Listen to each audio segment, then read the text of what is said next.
नमस्कार, news for nation देख रहे हैं आप। मैं हूं आपके साथ रश्मि।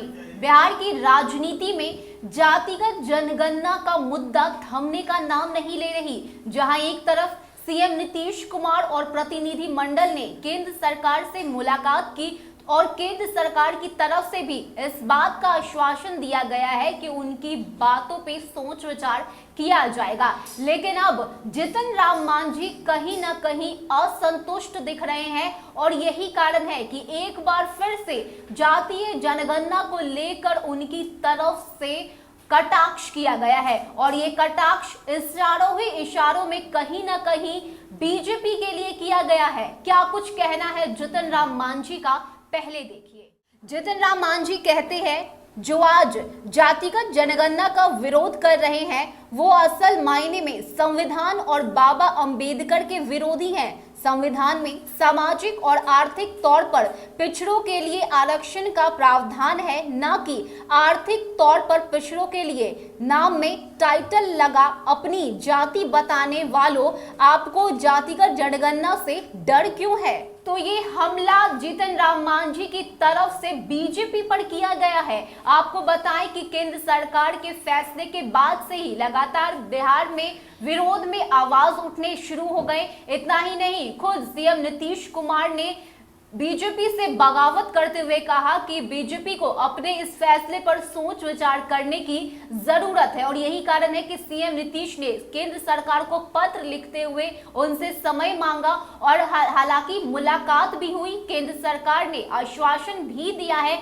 लेकिन इस सब के बीच जितन राम मांझी कहीं ना कहीं नाराज दिख रहे हैं। उन्हें अब भी इस बात की चिंता है कि केंद्र सरकार जातिगत जनगणना करवाने से डर रही है और यही कारण है कि एक बार फिर से जितन राम मांझी की तरफ से ये बड़ा बयान दिया गया है। तो इस वक्त बिहार की राजनीति में जातिगत जनगणना का मसला लगातार उठाया जा रहा है, चाहे हम विपक्ष की बात करें या फिर सत्ता में बैठे सीएम नीतीश कुमार ही क्यों ना हो। दोनों ही एक सुर में जातीय जनगणना की मांग कर रहे हैं। लगातार केंद्र सरकार से इस बात की अपील कर रहे हैं कि इस बार जातीय जनगणना करवाया जाना चाहिए और जब तक ये गणना नहीं होगी तब तक हमें कितने जाति में कितने लोग हैं उनका पता नहीं चलेगा और तब तक हम उनके विकास कार्य नहीं कर सकते। और यही कारण है कि अब जितन राम मांझी आगे आकर केंद्र सरकार पर सीधा हमला बोल रहे हैं। इतना ही नहीं, उन्होंने कहीं ना कहीं बीजेपी पर कटाक्ष करते हुए ये भी कहा है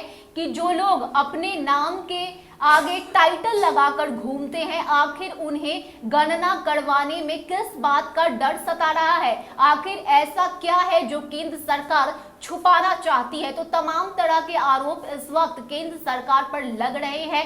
कहा तो ये भी जा रहा है कि ये सरकार पिछड़े और अति पिछड़े वर्ग के लोगों के विरोध में रहती है, ये उनका विकास नहीं होने देना चाहती और यही कारण है कि जातीय जनगणना इस सरकार में नहीं करवाया जा रहा। तो वहीं सत्ता में और साथ ही साथ विपक्ष के लोगों की तरफ से भी लगातार जातीय जनगणना को लेकर मांग किया जा रहा है। कहा जा रहा है कि इस बार जातीय जनगणना करवाना चाहिए। ऐसे में देखना होगा कि जितन राम मांझी का ये बयान अब बिहार की राजनीति पर क्या असर दिखाता है, बीजेपी के लोगों का क्या कुछ कहना है, साथ ही साथ जेडीयू की तरफ से क्या कुछ प्रतिक्रिया सामने आती है। लेकिन इस वक्त जितन राम मांझी सामने आकर सीधे सीधे केंद्र सरकार पर बड़ा आरोप लगाते हुए नजर आ रहे हैं। फिलहाल के लिए इतना ही। ज्यादा अपडेट के लिए आप बने रहिए न्यूज फॉर नेशन के साथ। नमस्कार।